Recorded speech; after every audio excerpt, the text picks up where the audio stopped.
البدع والأهواء، أهل البدع العقائدية وأهل البدع السياسية. نقول بيننا وبينكم السلف، بيننا وبينكم الكتب، كان فيقول البدع بيننا وبينكم. Bismillahirrahmanirrahim.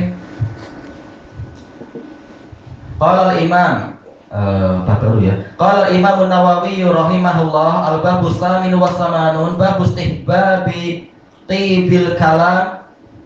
Bab yang ke-88 yaitu disunahkannya memperbagus ucapan wa talaqatil wajh dan cerahnya wajah indal liqa tatkala berjumpa dengan sesama kaum muslimin atau keumuman manusia. Baik. Qala Allah Ta'ala wahfid janahaka lil mu'minin. Allah Ta'ala berfirman, dan lunakkanlah sisimu, sisi badanmu kepada kaum mukminin. Dijelaskan oleh Al-Imam Ibnu Jarir At-Tabari dalam tafsir beliau dan juga Al-Allamah Al-Qurtubi di dalam tafsir beliau, janah itu asalnya dari kalangan orang Arab adalah janib, yaitu sisi badan. Baik. Kemudian mendatangkan dalil firman Allah Ta'ala kepada Nabi Musa, wadmum yadaka ila janahik, yaitu gabungkan, katukkan tanganmu ke sisi badanmu. Baik, ini janah. Nah, kemudian kalau burung ya, janah adalah sayapnya itu. Sebagian ulama mengatakan ini adalah majas, tapi yang betul ini bukan majas. Kata Imam Ibnu Al-Qayyim rahimahullah, sebagaimana di dalam kitab beliau As-Sawa'iqul Mursalah, bahwasanya sebelum adanya majas, bahkan sebelum adanya ilmu kalam dan sebagainya, itu di kalangan Arab ma'ruf yang namanya janah ini jauh lebih umum daripada sayap atau tangan. Intinya adalah sisi badan. Nah, kemudian masing-masing lafaz itu ditafsirkan sesuai dengan alur kalimatnya agar kita tahu apa yang diinginkan. Wahfid janahaka lil mu'minin, dan lunakkanlah sisi dirimu kepada kaum mukminin, untuk kaum mukminin. Dijelaskan oleh Ibnu Jarir dan juga Al-Qurtubi, maksudnya adalah yaitu lunakkan lisanmu dan akhlakmu kepada mereka. Jadi lisannya bersikap halus, akhlaknya juga bersikap lembut, dan mengatakan dan juga mereka mengatakan ini perintah untuk tawadhu, tidak menyombongkan diri, tidak meninggikan diri. Oh, saya adalah ustadz, atau oh, saya adalah kiai, saya adalah seorang syekh, saya seorang mufti, kalian wajib apa dan apa tak tahu. Ini tidak demikian. Nabi saja beliau bersikap lembut kepada kaum mukminin dan diperintahkan untuk tawadhu kepada kaum mukminin. Baik. Dijelaskan oleh Imam As-Sa'di rahimahullah, perintah ini kepada Nabi Shallallahu Alaihi Wasallam, wahfid janahaka, yaitu kepada Nabi. Tetapi yaitu kalau Nabi saja diperintahkan seperti itu, padahal derajat beliau memang tinggi, apalagi orang-orang yang lebih rendah dari beliau, lebih wajib lagi untuk menjalankan perintah ini, tawadhu kepada sesama kaum mukminin dan bersikap lembut dan lunak ucapannya kepada mereka. Ini adalah asal perintah. Makanya Syekhul Yahya berkali-kali mengingatkan muridnya, asal dakwah adalah dengan lembut. Keras itu ketika memang diperlukan, bukan asal dakwah adalah keras. Asal dakwah adalah dengan kelembutan. Baik. Ketika diperlukan ada obat yang lebih keras karena obat yang pertama itu susah, baru pakai cara yang berikutnya. Makanya dijelaskan oleh Imam Syaukani rahimahullahu ta'ala di dalam, kalau tak salah Anda dapatkan dulu di dalam Nailul Autar beliau, yaitu masalah daf'us sha'il, yaitu menolak kejahatan, pelaku kejahatan. Itu telah terbentuk kesepakatan asal dari daf'us sha'il adalah bil ashal fal ashal, dengan cara yang paling mudah dulu, baru yang berikutnya dan berikutnya. Kalau nasihat lembut tak diterima, baru diperkeras sedikit, baru yang berikutnya dan berikutnya. Baik.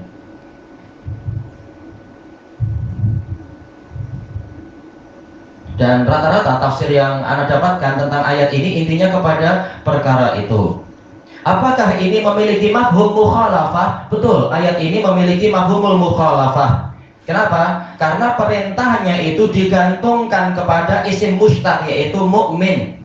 Berarti apa? Inilah ilahnya, yaitu sifatul iman. Selama orang yang hadapan kita itu memiliki keimanan, dia berhak untuk mendapatkan kelembutan dari kita. Dan ini kaidah yang ma'rufah di kalangan para usuliyun dan para ahli tafsir, yaitu suatu perintah atau suatu larangan atau suatu berita apabila digantungkan pada isim mustaq, maka isim mustaq itu sifat di dalam isim mustaq itu sebagai ilahnya, sebagai alasannya. Dan itu juga dibahas dengan bagus oleh Syekhul Islam di dalam Iqtidaa'us Shiratal Mustaqim. Berarti mafhum mukhalafahnya apa? Kalau orangnya kafir, boleh untuk dia itu disikapi dengan kasar. Sebagaimana firman Allah Ta'ala, ya ayyuhan nabiyyu jahidil kuffara wal munafiqin waghluz alaihim. Wahai Nabi, perangilah orang kufar dan munafikin dan bersikap keraslah engkau kepada mereka. Ini hukum asal. Hukum asal mukmin kita lembuti, hukum asal orang kafir adalah kita kerasi. Tetapi Allah sendiri di dalam ayat yang lain mengatakan apa? Ud'u billati hiya ahsan. Dakwahlah dengan wajadilhum billati hiya ahsan, yaitu debatlah mereka dengan cara yang terbaik. Baik, wala tujadilu ahlal kitab illa billati hiya ahsan. Dan janganlah kalian mendebat ahli kitab kecuali dengan cara yang terbaik, bukan cara yang baik tapi cara yang terbaik. Baik. Ini menunjukkan kalau niatnya adalah berdakwah, melunakkan hati mereka, kita sikapi dengan lembut, sikapi dengan baik. Baik. Jadi dalil yang satu dijelaskan, dibatasi, diterangkan oleh dalil-dalil yang lain. Kita masuk ke hadis yang berikutnya. Wa qala ta'ala walau kunta fadhdhan ghalidhal qalbi lan faddu min haulik. Seandainya engkau wahai Rasulullah adalah orang yang keras dan bengis hati, niscaya mereka itu terpencar-pencar, tercerai-berai dari sekelilingmu.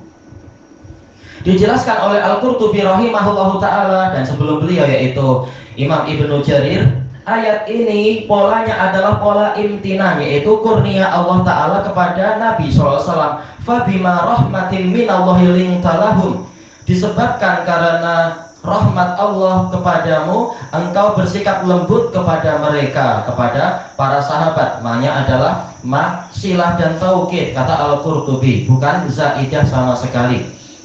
Baik. Yaitu maka dengan sebab rahmat Allah, belas kasihan yang Allah tanamkan di dalam hatimu wahai Rasulullah, engkau bersikap lembut kepada mereka. Sebagaimana kata Imam Ibnu Katsir, ini sebagaimana firman Allah di akhir-akhir ayat At-Taubah itu.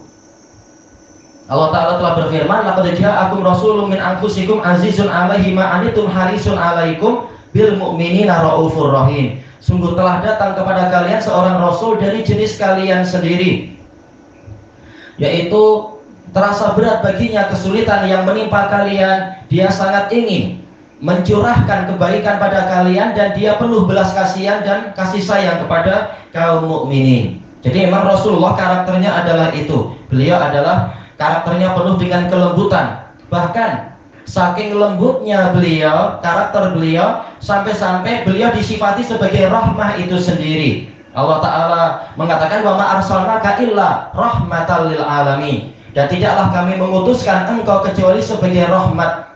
Baik, sebagai ini masdar, bukan wa ma arsalnaka illa rahiman lil alamin. Padahal alur ayatnya menuntut datangnya adalah dengan pola isim fa'il. Tapi kenapa justru Allah mengungkapkannya dengan pola masdar? Ini mubalaghah, saking rahmatnya Nabi, saking besarnya rahmat Nabi pada umat ini, sampai beliau itulah rahmat itu sendiri. Ini min babil mubalaghah, mendatangkan isim fa'il atau isim maf'ul dengan pola masdar, ini min babil mubalaghah. Dan ini adalah kebaikan Allah, dan hasilnya memang apa? Para sahabat pun jadi sangat sayang pada Nabi, cinta pada Nabi, menerima dakwah Nabi, bahkan rela mengorbankan segalanya demi Nabi. Makanya kata Imam As-Sa'di ketika menafsirkan ayat ini, ayat Ali Imran ini, beliau mengatakan disebabkan karena kelembutan beliau dan ketawaduan beliau, rahmat beliau kepada para sahabat, maka beliau pun dicintai oleh para sahabat, disayang dan ditaati. Kata beliau, dan inilah semestinya dakwah itu, yaitu dakwah dengan akhlak yang baik, dengan kelembutan dan sebagainya. Karena dengan ini akan lebih menarik hati manusia untuk apa? untuk jadi sayang pada kita, untuk lembut pada kita, untuk menaati kalam kita. Kalau sejak awal dakwah sudah apa kita tarik bajunya, mau iman tak? Oh, itu salah tentunya. Siapa yang mau seperti itu? Baik. Akhirnya orang lari kepada orang-orang Kristen ya, dakwah sambil bagi-bagi Indomie kalau di Indonesia. Nah, ada yang diberi sekarton Indomie, dia mengatakan, oh saya memang masuk Kristen karena itu. Murah sekali, na'udzubillah. Orang Kristennya salah, orang yang didakwai juga salah betul ya, terlalu lemah imannya, dibeli dengan harga semurah itu. Yang sebagian dai juga keliru ketika tidak menempuh jalan Nabi Shallallahu Alaihi Wasallam.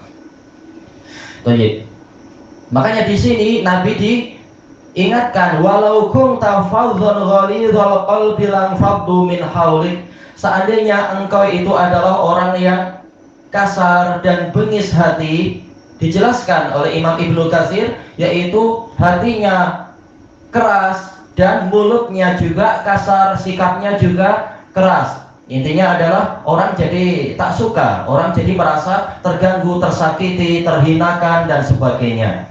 Boleh bicara dengan lembut, kenapa keras dalam masalah itu? Misalkan, baik, lam faddu min haulik, niscaya mereka para sahabat itu akan berpencar dari sekelilingmu. Walaupun para sahabat cinta kebenaran, tapi kalau kebenaran itu didatangkan dengan pola yang tidak tepat, cenderung orang akan lari tentunya. Makanya Nabi sampai dengan marah-marah mengatakan, ya ayyuhan nas inna minkum munafirin.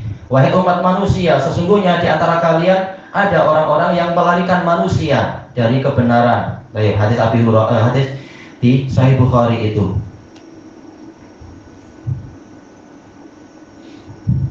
Baik. Nah, kemudian Imam As-Sa'di ketika menafsirkan ayat ini, beliau mengatakan kalau Nabi saja yang karakternya lembut diperintahkan untuk tetap bersikap lembut, maka apalagi yang bukan Nabi lebih layak lagi untuk mengikuti Nabi dan berusaha mencontoh beliau agar dakwahnya juga mendapatkan kejayaan, ditolong oleh Allah dan seterusnya. Dan ini bagian dari ihsan. Kita tidak mampu berihsan kepada manusia dengan harta, siapa kita dan seberapa harta kita. Tapi ihsan dengan apa? Yaitu dengan akhlak yang mulia, dengan kebaikan, kebaikan jiwa, kebaikan ucapan, kebaikan anggota badan dan seterusnya. Disebutkan oleh Syekhul Islam di dalam kitab beliau At-Tuhfatul Iraqiyah, beliau mengatakan innal quluba majbulatun ala hubbi man ahsana ilaiha wa bughdi man asaa ilaiha. Sesungguhnya hati-hati manusia itu telah tercetak untuk mencintai orang yang berbuat baik kepadanya dan membenci orang yang berbuat buruk kepadanya. Berarti karena karakter manusia seperti itu, memang apa? Cara dakwahnya ya baik, cara bicaranya ya dengan cara yang baik, bukan dengan metode yang keliru, bukan metode yang keras, metode yang kasar, yang merusak dan sebagainya, seperti langkah para khawarij dan sebagainya itu. Intinya adalah ikuti langkah Nabi dan para sahabat, mencontoh bila berbuat seperti ini, bila berbuat seperti itu dan seterusnya. Tayyib, ilahuna wallahu a'lam.